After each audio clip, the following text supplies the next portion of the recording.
নমস্কার বন্ধুরা, এই ভিডিওতে তোমাদের মধ্যে বেশ কয়েকটা গুরুত্বপূর্ণ আপডেট নিয়ে আলোচনা করার আছে। সেক্ষেত্রে ভিডিওটা না স্কিপ করে পুরোটা দেখার অনুরোধ থাকলো। আর তোমরা যারা চ্যানেলে প্রথমবার এসেছো তারা কিন্তু অবশ্যই ভিডিওতে লাইক দিয়ে চ্যানেলটা সাবস্ক্রাইব করে রেখো, কারণ তুমি কিন্তু এখানে তোমার প্রিয় দলের সমস্ত রকম খেলার খবর সবার আগে পেয়ে যাবে। তো চলো আর দেরি না করে আজকের ভিডিওর মেন টপিকগুলো নিয়ে আলোচনা শুরু করা যাক। তো সবার প্রথম আপডেটটাই গতকাল Bengaluru FC versus Mumbai City এফসির ম্যাচ নিয়ে। তো তোমরা জানো গতকাল Bengaluru FC versus Mumbai City এফসির আইএসএল এর ম্যাচ ছিল এবং গতকালের ম্যাচটা 0-0 গোলে ড্র হয়, যার ফলে বর্তমানে বেঙ্গালুরু এফসি তারা কিন্তু 4 ম্যাচে 10 পয়েন্ট নিয়ে তারা পয়েন্টস টেবিলের প্রথম স্থানে রয়েছে। তবে সবথেকে বড় কথা হচ্ছে বেঙ্গালুরু এফসি তারা কিন্তু তাদের হয়ে যাওয়া 4টে ম্যাচের মধ্যে একটা ম্যাচেও কিন্তু তারা একটাও গোল কনসিড করেনি, যেখানে বেঙ্গালুরু এফসি তারা কিন্তু ইতিমধ্যেই মোহনবাগান, মুম্বাই সিটি এফসির মতন শক্তিশালী দলের বিরুদ্ধে তারা ম্যাচ খেলে ফেলেছে। সেখানে দাঁড়িয়ে বেঙ্গালুরু এফসি তারা যে একটাও গোল কনসিড করেনি, এই রেজাল্টটা দেখে এটা কিন্তু বলাই যায় বেঙ্গালুরু এফসি দলের ডিফেন্স লাইন কিন্তু এই মুহূর্তে দুর্দান্তভাবে পারফরমেন্স করছে। এবং বেঙ্গালুরু এফসি দল তারা এই মৌসুমে এইরকম পারফরমেন্স ধরে রাখতে পারলে তারা কিন্তু এই মৌসুমে আইএসএল এর লিগ শিল্ড এবং আইএসএল চ্যাম্পিয়ন হওয়ার অন্যতম প্রধান দাবিদার হিসাবে নিজেদের প্রমাণ করবে, সেটা বলাই যায়। আর বর্তমানে মুম্বাই সিটি এফসি এবং মোহনবাগান তারা কিন্তু পয়েন্টস টেবিলের 9ম এবং 11তম স্থানে রয়েছে।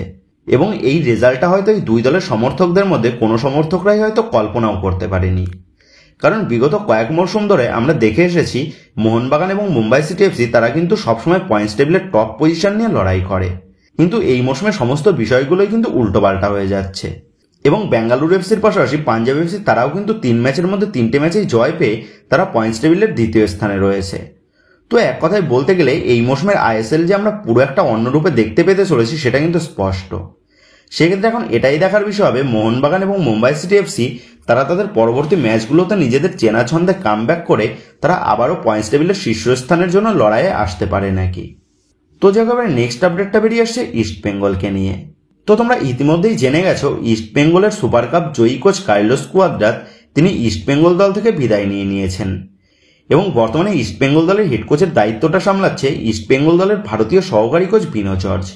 এবং ইতিমধ্যে বিনো জর্জের নেতৃত্বে কিন্তু অনুশীলনে শুরু করে দিয়েছে ইস্ট বেঙ্গল দল। এবং বিনো জর্জ তিনি ইস্ট বেঙ্গলের সিনিয়র দলের দায়িত্বে আসার পরই তিনি ইস্ট বেঙ্গল দলের ভারতীয় বাঙালি ডিফেন্ডার হীরামণ্ডলকে কিন্তু জুনিয়র দল থেকে সিনিয়র দলে প্রমোট করেছে। এবং হীরামণ্ডলের অন্তর্ভুক্তিতে ইস্ট বেঙ্গলের ডিফেন্স লাইন যে আরও বেশ খানিকটা মজবুত হয়ে গেল সেটা কিন্তু বলাই যায়, কারণ আনোয়ার আলী হেক্টর রুস্তে থাকার পরেও এই মরশুমের শুরুর থেকেই ইস্ট বেঙ্গলের ডিফেন্স লাইন কিন্তু বেশ সাফার করেছে, যার ফলে সিএফএল এ দুর্দান্ত পারফরমেন্স করা হীরামণ্ডলকে দলে নিয়ে এসে কোচ বিনো জর্জের দলের ডিফেন্স লাইনকে বেশ মজবুত করে নিল, সেটা কিন্তু বলাই যায়। এবং এর পাশাপাশি এই মৌসুমে ইস্ট বেঙ্গল দলে যোগ দেওয়া আর এক ভারতীয় বাঙালি ডিফেন্ডার প্রভাত লাকড়া সেও কিন্তু তার চোট কাটিয়ে দলের সাথে অনুশীলনে ফিরেছে। এছাড়া গত কয়েকদিন আগে ডেঙ্গিতে আক্রান্ত ইস্ট বেঙ্গল দলের বিদেশি মিডফিল্ডার সাউল ক্রেসপো সেও কিন্তু গতকাল ইস্ট বেঙ্গলের অনুশীলনে যোগ দিয়েছে। তো এই বিনো জর্জের নেতৃত্বে ইস্ট বেঙ্গল আগামী 5 তারিখ মুখোমুখি হতে চলেছে জামশেদপুর এফসির বিরুদ্ধে। এবং এই জামশেদপুর এফসি ম্যাচে দলকে জয়ের সরণিতে নিয়ে আসার জন্য নিজের সর্বস্ব দিয়ে চেষ্টা চালাচ্ছে এই মৌসুমে ইস্ট বেঙ্গলের জুনিয়র দলকে সিএফএল এ দুর্দান্ত পারফরমেন্স করানো ইস্ট বেঙ্গল দলের ভারতীয় কোচ বিনো জর্জ। তবে কোচ কার্লোস কুয়াদ্রাতের বিদায়ের পর দলের দায়িত্ব বিনো জর্জের হাতে ইস্ট বেঙ্গল ম্যানেজমেন্ট তুলে দিলেও ইস্ট বেঙ্গল কর্মকর্তারা কিন্তু কার্লোস কুয়াদ্রাতের রিপ্লেসমেন্ট হিসাবে একজন আইএসএল এক্সপিরিয়েন্স কোচকে দলের দায়িত্ব তুলে দিতে চাইছেন। আর সেই মতনই একাধিক আইএসএল এক্সপিরিয়েন্স কোচের সাথেও কিন্তু কথাবার্তা চালিয়েছে ইস্ট বেঙ্গল ম্যানেজমেন্ট, যাদের মধ্যে যে 3জন কোচের নাম সর্বাধিকভাবে জানা গেছে সেই 3জন কোচ হচ্ছেন কেরালা ব্লাস্ট এফসি দলের প্রাক্তন head coach Ivan Vukomanovic, Bengaluru FC দলের প্রাক্তন হেড কোচ এবং বর্তমানে বেঙ্গালুরু এফসি দলের অ্যাডভাইজার অ্যালবার্টো রোকা, এবং বাংলাদেশের ক্লাব বসুন্ধরা কিংস এবং মুম্বাই সিটি এফসি দলের প্রাক্তন Spanish head coach Oscar Bruzon. তো এই 3জন আইএসএল অভিজ্ঞ কোচের নামে কিন্তু প্রবলভাবে জানা গেছে ইস্ট বেঙ্গলকে কেন্দ্র করে। তবে বর্তমানে দাঁড়িয়ে যেমনটা খবর, ইভান ভুকোমানোভিচের ভিসা সমস্যা থাকার কারণে ইভান ভুকোমানোভিচকে দলে চূড়ান্ত করাটা বেশ মুশকিল হয়ে দাঁড়িয়েছে ইস্ট বেঙ্গল ম্যানেজমেন্টের জন্য। এর পাশাপাশি বেঙ্গালুরু এফসিও তারা তাদের অ্যাডভাইজার অ্যালবার্টো রোকাকে ছাড়তে নারাজ, যার ফলে অস্কার ব্রুজনের সাথে কথাবার্তা চালায় ইস্ট বেঙ্গল ম্যানেজমেন্ট। এবং যেমনটা বিভিন্ন সোর্স মারফত খবর জানা যাচ্ছে, এই অস্কার ব্রুজনও কিন্তু ইস্ট বেঙ্গল দলকে কোচিং করানোর জন্য সম্মতি দিয়েছেন। এবং যেমনটা খবর সবকিছু ঠিকঠাকভাবে এগোলে এই অস্কার ব্রুজনই কিন্তু এবার হতে চলেছে ইস্ট বেঙ্গল দলের নতুন হেড কোচ। তো এই অস্কার ব্রুজন তিনি 2014-15 এবং 15-16 মরশুমে তিনি মুম্বাই সিটি এফসি দলের অ্যাসিস্ট্যান্ট হেড কোচ হিসাবে আইএসএল এ তিনি কাজ করেছেন এছাড়া 2017-তে মুম্বাই এফসি নামে যে দলটা ছিল সেই দলের হেড কোচের পদেও কিন্তু নিযুক্ত ছিলেন এই অস্কার ব্রুজন। এছাড়া দীর্ঘ 5 থেকে 6 বছর তিনি বাংলাদেশের সফলতম ক্লাব বসুন্ধরা কিংস দলকে বেশ সফলতা এনে দিয়েছিলেন বসুন্ধরা কিংসের হেড কোচের দায়িত্বে থেকে। এর পাশাপাশি বাংলাদেশের জাতীয় ফুটবল দলকেও কিন্তু তিনি কোচিং করিয়েছেন। তো বাংলাদেশের এই সফলতম স্প্যানিশ হেড কোচকেই কিন্তু আবার চূড়ান্ত করার পথে রয়েছে ইস্টবেঙ্গল ম্যানেজমেন্ট। এবং যেমনটা খবর, আগামী 19 তারিখ যে ডার্বি ম্যাচ রয়েছে ইস্টবেঙ্গল ভার্সেস মোহনবাগানের মধ্যে, সেই ডার্বি ম্যাচ থেকেই দলের দায়িত্বে দেখা যেতে পারে এই স্প্যানিশ সফলতম হেড কোচ অস্কার ব্রুজনকে।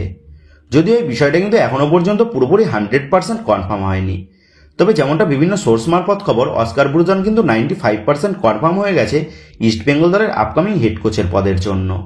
সেক্ষেত্রে এখন এটাই দেখার বিষয় হবে অস্কার ব্রুজনের হাত ধরে ইস্টবেঙ্গল এবার আইএসএলে কেমন পারফরমেন্স করে।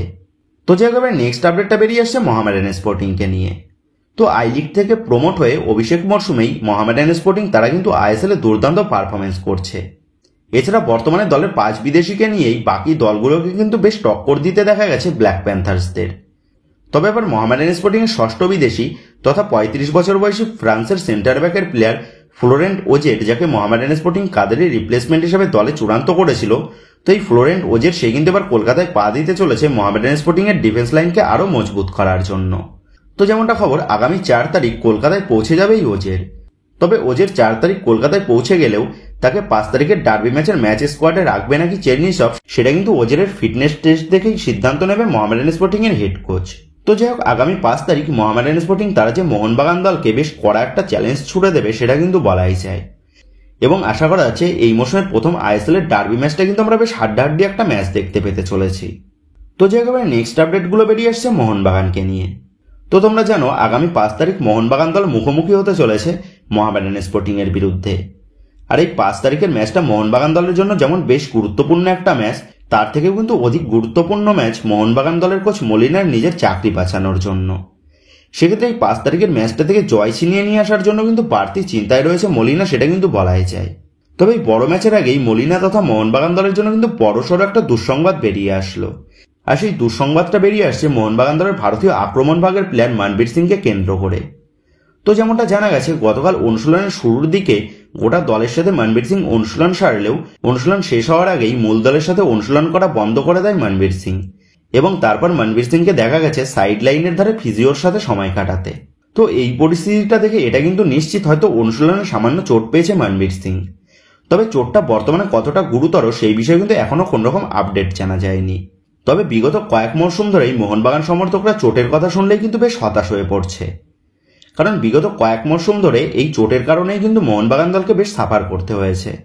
ইভেন এই মরশুমের শুরু থেকেও Jamie Maclaren, Ashique Kuruniyan, Alberto Rodriguez, Sahal Abdul Samad এছাড়াও বেশ কিছু প্লেয়াররা কিন্তু চোটের কবলে পড়েছিল। সেক্ষেত্রে চোটাঘাতটা কিন্তু কোনো মতেই পিছু ছাড়ছে না মোহনবাগান শিবিরকে। তো যাই হোক, আমরা সকলেই কামনা করব মনবীর সিং এর চোটটা যেন খুব একটা গুরুতর না হয়। কারণ বর্তমানে মোহনবাগান দলে মনবীর সিং এর উপযুক্ত ভারতীয় কোনো ব্যাকআপ প্লেয়ার কিন্তু নেই। সেহেতু মনবীর সিং এর চোটটা বেশ গুরুতর হলে মোহনবাগানের রাইট উইং পজিশনটা কিন্তু বেশ সাফার করবে আপকামিং ম্যাচগুলোতে। তবে মনবীর সিং এর চোটের বিষয় নিয়ে মোহনবাগান সমর্থকরা বেশ অখুশি হলেও মোহনবাগান সমর্থকদের জন্য কিন্তু বড় একটা সুখবর বেরিয়ে আসে মোহনবাগান দলের আরেক ভারতীয় আক্রমণ ভাগের প্লেয়ার আশিক কুরুনিয়ানকে কেন্দ্র করে। তো যেমনটা জানা গেছে, দীর্ঘদিন চোটের কবলে পড়ে আশিক কুরুনিয়ান সে মাঠের বাইরে থাকলেও বর্তমানে আশিক কুরুনিয়ান সে কিন্তু ম্যাচ খেলার জন্য সম্পূর্ণ ফিট হয়ে উঠেছে। এবং যেমনটা খবর জানা গেছে, গতকাল আশিক কুরুনিয়ান সে কিন্তু মূল দলের সাথে পুরোদমে অনুশীলন করেছে। সেহেতু যেমনটা খবর, আগামী 5 তারিখের ডার্বি ম্যাচে আশিক কুরুনিয়ানকে কিন্তু মাঠে দেখতে পাওয়ার সম্ভাবনাটা প্রবল। তো আশিক কুরুনিয়ান পুরোপুরি ম্যাচ ফিট হওয়াতে মলিনার হাতে যে আরও একটা অস্ত্র বাড়লো সেটা কিন্তু বলাই যায়। তবে মলিনা আশিক কুরুনিয়ানকে কতটা ভালোভাবে ইউজ করবে সেটাই কিন্তু এখন দেখার বিষয় হবে। তো যে একেবারে নেক্সট আপডেটটা বেরিয়ে আসছে মোহনবাগান দলের নতুন বিদেশি প্লেয়ারকে নিয়ে। তো তোমরা জানো মোহনবাগান ম্যানেজমেন্ট দলের সমস্ত সমর্থকদের চমক দিয়ে দলের সপ্তম বিদেশি হিসাবে নুনো রেইসকে দলে চূড়ান্ত করেছে। এবং কলকাতায় পৌঁছানোর পরই দলের সাথে কিন্তু পুরোদমে অনুশীলন করতে দেখা গেছে এই নুনো রেইসকে। তবে প্রথম দিকে যেমনটা খবর জানা গেছিল, এই নুনোকে মূলত ACL 2 এর ম্যাচের জন্যই মোহনবাগান ম্যানেজমেন্ট দলে নিয়ে এসেছে এবং ACL 2 এর নুনোর পারফরমেন্স দেখে নিয়ে নুনো রেইসকে নিয়ে ISL এর পরিকল্পনা করবে মোহনবাগান ম্যানেজমেন্ট। তবে বর্তমানে দাঁড়িয়ে যেমনটা খবর জানা গেছে, শুধুমাত্র ACL 2 এর জন্য নয়, এই মুহূর্তে ISL স্কোয়াডের জন্য রেজিস্টার করানোর পরিকল্পনা রয়েছে এই নুনো রেইসকে। এবং যেমনটা খবর, মোহনবাগানের আগামী 5 তারিখের ডার্বি ম্যাচের আগেই নুনো রেসকে আইএসএলের স্কোয়াডে রেজিস্টার করাতে চলেছে মোহনবাগান ম্যানেজমেন্ট। সেক্ষেত্রে নুনো রেসকে আইএসএলের স্কোয়াডে রেজিস্টার করালে দলের বাকি 2 বিদেশি প্লেয়ার তথা অ্যালবার্টো রড্রিগেজ এবং টম অ্যালড্রেড, এদের দুজনের মধ্যে কিন্তু যে কোনো একজন বিদেশি প্লেয়ারকে আনরেজিস্টার করাতে হবে। সেক্ষেত্রে এখন প্রশ্ন হচ্ছে, এদের দুজনের মধ্যে কাকে আনরেজিস্টার করিয়ে নুনো রেসকে আইএসএলের স্কোয়াডের জন্য রেজিস্টার করাবে মোহনবাগান। তো তোমরা জানো, অ্যালবার্টো রড্রিগেজ সে চোটের কবলে পড়ে বেশ কয়েকদিন মাঠের বাইরে ছিল। তবে গতকাল অ্যালবার্টো রড্রিগেজকে দেখা গেছে মূল দলের সাথে চুটিয়ে অনুশীলন সারতে। অপরদিকে টম অ্যালড্রেড সেও কিন্তু ফুল ফিট রয়েছে। শুধু এদের দুজনের মধ্যে কাকে আনরেজিস্টার করিয়ে নুনোকে আইএসএলের স্কোয়াডের জন্য রেজিস্টার করাবে মোহনবাগান, সেটাই কিন্তু এখন দেখার বিষয় হবে। তবে যেমনটা বিভিন্ন সূত্র মারফত খবর জানা যাচ্ছে, টম অ্যালড্রেডকেই খুব সম্ভবত আনরেজিস্টার করানোর পরিকল্পনা রয়েছে মোহনবাগান ম্যানেজমেন্টের। তো বন্ধুরা, তোমাদের মতে অ্যালবার্টো রড্রিগেজ নাকি টম অ্যালড্রেড, কাকে আনরেজিস্টার করিয়ে নুনো রেসকে রেজিস্টার করালে ভালো হবে? এই বিষয়ে তোমাদের মতামতটা অবশ্যই নিচে কমেন্ট করে জানিয়ে দিও। তো যাই হোক বন্ধুরা, এই ভিডিওতে গুরুত্বপূর্ণ আপডেট করা নিয়ে তোমাদের মধ্যে আলোচনা করার ছিল। তো আশা করি ভিডিওটা তোমাদের ভালো লেগেছে। তো যদি ভিডিওটা ভালো লেগে থাকে তাহলে ভিডিওতে লাইক দিয়ে চ্যানেল সাবস্ক্রাইব করে পাশে থাকা বেল আইকনটা অবশ্যই প্রেস করে দিও। আর তোমরা যারা এখনো পর্যন্ত আমাদের সোশ্যাল মিডিয়া পেজের সাথে যুক্ত হওনি, তারা কিন্তু অবশ্যই নিচে ডেসক্রিপশন বক্সের লিঙ্ক থেকে আমাদের সোশ্যাল মিডিয়া পেজের সাথে যুক্ত হয়ে যেও। কারণ এখন কিন্তু সমস্ত লেটেস্ট আপডেটগুলো সবার আগে আমাদের সোশ্যাল মিডিয়া পেজেই পোস্ট করা হয়। আর তোমরা এখন ফেসবুক এবং ইনস্টাগ্রামে গিয়ে তোমরা আমাদের এই চ্যানেল নাম লিখে সার্চ করলেও তোমরা কিন্তু আমাদের ফেসবুক এবং ইনস্টাগ্রাম পেজটাও খুঁজে পেয়ে যাবে।